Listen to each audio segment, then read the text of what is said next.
Мощный пожар уничтожил жилой корпус женского Серафимовского монастыря в селе Иб. Его послушницы остались без вещей, продуктов питания и даже воды. Огнем повреждена скважина, которая находилась под фундаментом сгоревшего здания.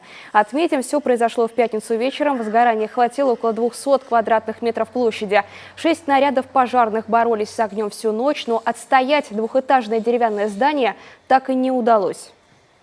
Представляете, они вышли вот в одних подрясничках, вот просворня как вышла в белом своем вот облачении, в колпаке, она уже больше не смогла зайти.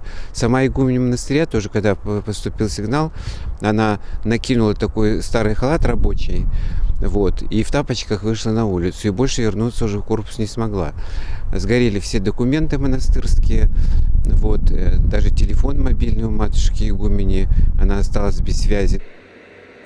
По предварительным данным, причина – короткое замыкание на чердаке.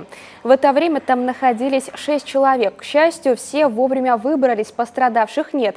Оперативно эвакуировать удалось даже лежачую больную. Ее в тот же день перевезли в больницу Сыктывдинского района. Сбор необходимых вещей, продуктов питания, воды и денежных средств уже организовали неравнодушные люди. Уточнить реквизиты можно на сайте Сыктывкарской и Коми-Зырянской епархии. К слову, на месте сгоревшего корпуса уже решено возвести новый, но на этот раз кирпичный. Со временем построить его монахини надеются также силами добрых людей.